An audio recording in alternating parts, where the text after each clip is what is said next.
Hello friends, నేను మీ ఖైరున్. ఈరోజు నెత్తెళ్ళ పకోడీని ఎలా చేయాలో చూపించబోతున్నాను. ఇది చాలా క్రంచీగా అలాగే చాలా టేస్టీగా ఉంటుంది. ఒకసారి మీరు కూడా ట్రై చేసి చూడండి. ఇప్పుడైతే మనం రెసిపీని స్టార్ట్ చేద్దాం. దానికన్నా ముందు దీనికి కావాల్సిన ఇంగ్రీడియంట్స్ని అయితే నేను డిస్ప్లే చేశాను, ఒకసారి చెక్ చేసుకోండి.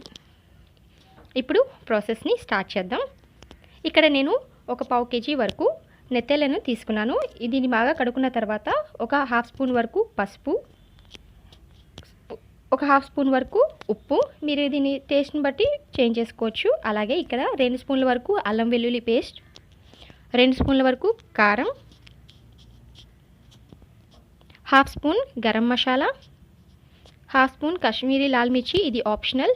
అలాగే హాఫ్ స్పూన్ వరకు ధనియా పౌడర్, హాఫ్ స్పూన్ జీరా పౌడర్, అలాగే 2 స్పూన్ల వరకు ఆయిల్ని వేసుకొని బాగా కలుపుకోవాలి. ఇది బాగా గట్టిగా కలపకూడదండి, కొంచెం లైట్గా కలుపుకుంటూ వెళ్ళాలి, ఎందుకంటే చేపలు అన్నవి విరిగిపోతాయి కాబట్టి. సో ఇలా కలిపిన తర్వాత మనం ఒక 10 నుంచి 15 నిమిషాల వరకు పక్కన పెట్టుకోవాలి.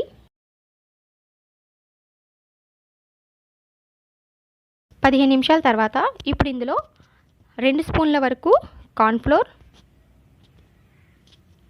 2 స్పూన్ల వరకు శనగపిండి వేసుకొని మళ్ళీ ఇంకొకసారి కలుపుకోవాలి. మెల్లిమెల్లిగా కలుపుకోవాలి, ఎక్కువ ప్రెస్ కూడా చేయకూడదండి, లేదంటే చేప ముక్కలు ఇరిగిపోతాయి అని చెప్పాను కదా.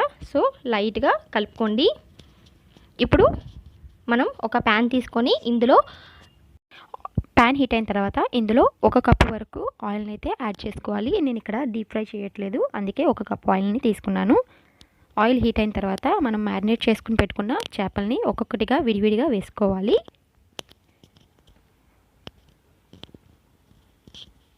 దీన్ని ఫస్ట్ 2 మినిట్స్ వరకు హై ఫ్లేమ్లో మనం ఫ్రై చేసుకోవాలి. తర్వాత దీన్ని మీడియం ఫ్లేమ్లో కుక్ చేసుకోవాలి.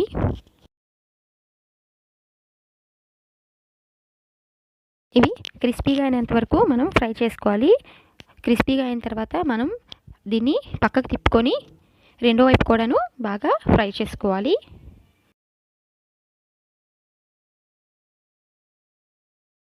చూస్తున్నారు కదండి, ఈ విధంగా ఉంటే సరిపోతుంది. అలాగే మనకి మిగిలిన చేప ముక్కల్ని కూడాను ఇలాగే ఫ్రై చేసుకోవాలి.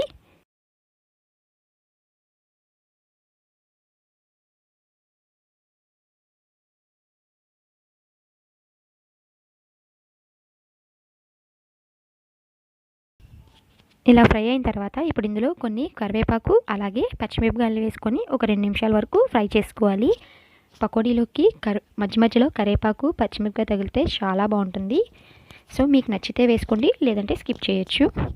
అంతేనండి, మనకి క్రంచీగా ఉండే నెత్తెళ్ళ పకోడీ అన్నది రెడీ అయిపోయింది. ఒకసారి మీరు కూడా ట్రై చేసి ఎలా వచ్చిందన్నది చెప్పండి. సేమ్ బయట మనకి బండి మీద దొరికే నెత్తెళ్ళ పకోడీ లాగే ఉంటుంది, ఒకసారి ట్రై చేయండి.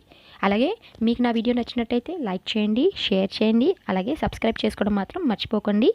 పక్కనే ఉన్న బెల్ ఐకాన్ని క్లిక్ చేసి యాక్టివేట్ చేసుకోండి. Thanks for watching the video.